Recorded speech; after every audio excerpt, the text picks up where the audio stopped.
साधुवाद यहाँ पर हमारे बहुत ही सम्मानित प्रधानाचार्य राजकीय इंटर कॉलेज सुरकंडा विद्यालय जड़ीपानी, समस्त अभिभावकगण और अध्यापकगण, आज बहुत ही सोचने और बड़ा हृदय को ठेस पहुंचाने वाला विषय जो सामने आ रहा है। यदि मैं राजनीति के तौर से हटकर भी कहूं, क्योंकि मैं सबसे पहले इस क्षेत्र का एक नागरिक हूं, और आज जो हम लोगों के बीच में सुनने का विषय ही नहीं है, वाकई में सरकार जो कर रही है बहुत ही निंदनीय है।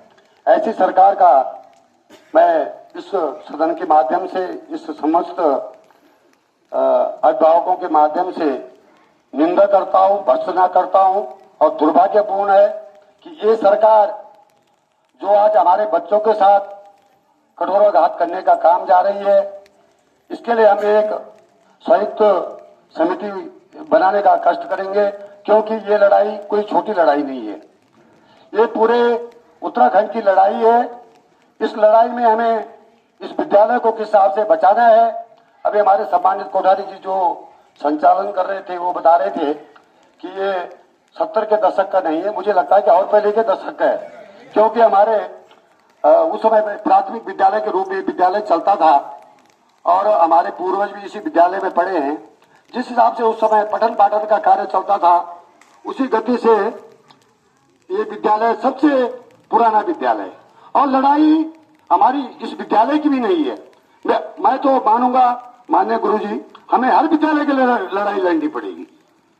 आज राजकीय इंटर कॉलेज नागराधार की बात है, या राजकीय इंटर कॉलेज ठांगदार की बात है, या सिलकोटी की बात है जो मेरे संज्ञान में भी आया है, कत्तर गांव सिलकोटी में जो हाई स्कूल है। ये 3 विद्यालय, ये निकम्मी सरकार यहाँ से छाबरादार ले जाने का काम कर रही है। हमें वो ऐतराज नहीं कि छाबरदार में क्यों ले जा रहे हैं, हमें ऐतराज है कि छाबरदार का विद्यालय ठीक है वहीं चले, जो यहाँ नागराधार का विद्यालय यहीं चले, ठांगदार का विद्यालय वहीं चले। अभी मैंने माननीय हमारे जो यहाँ पर प्रशासक बैठे हैं उनसे भी अनुरोध किया कि लगभग 95 विद्यालय इस उत्तराखंड से मर्ज किए जा रहे हैं। ये दुर्भाग्य का विषय है। ये सरकार दारू के ठेके खोलने का काम करती है, ये सरकार विद्यालय बंद करने का काम करती है। ये बहुत ही निंदनीय विषय है। आप देख लो, हर जगह दारू के नए नए ठेके खुल जाते हैं, लेकिन विद्यालय खोलती नहीं है, बंद करती है। ऐसी सरकार का मैं आप लोगों से अनुरोध करना चाहता हूं कि जो हमारी गांव पंचायत की सरकार बने, इस सरकार को उखाड़ फेंकने का काम करेगी। ये मैं आप लोगों से अनुरोध करना चाहता हूं। जो भी सरकार आए, चाहे सरकार कांग्रेस क्या है, बीजेपी क्या है, हम उसके लिए विरोध करेंगे जो गलत काम करने का काम करेगी।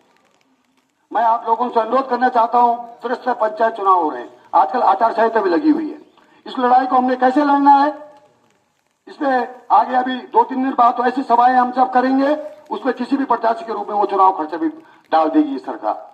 तो मैं आप लोगों से अनुरोध करता हूं, एकजुटता के साथ, एक मजबूती के साथ हम लोगों को इस विद्यालयों को बचाना है।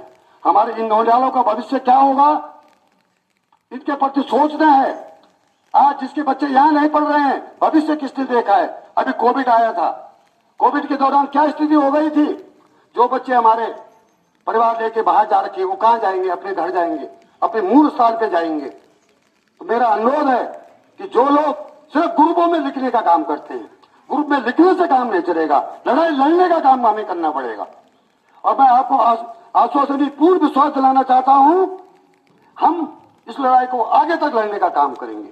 यदि कोई व्यक्ति इस लड़ाई में हम बड़ा जिला स्तर पर, प्रदेश स्तर पर हमें जाना पड़े, मैं आपसे अनुरोध करना चाहता हूं कि उनका खर्चा मैं वहन करूंगा, लेकिन आप मेरे साथ खड़े रहना।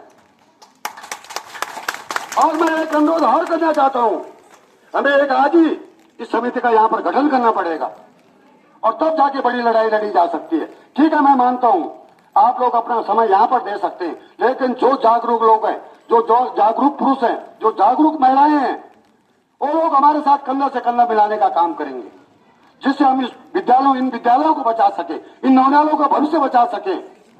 मैं आपसे पुनः आवेदन करता हूं कि ये लड़ाई कोई साधारण लड़ाई नहीं है, ये हमारे बच्चों का भविष्य की लड़ाई है।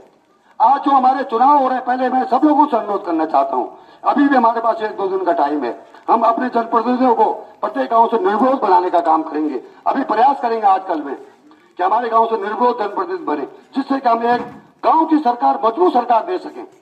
और जब वो मजबूत सरकार गांव की बनेगी, वही हम बड़ी लड़ाई लड़ने के लिए तैयार रहेंगे। तो पुनः मैं आप लोगों से एक मसाल गीत आप मेरे साथ गाएंगे। पहले मैं गाऊंगा, फिर आप गाओगे। ले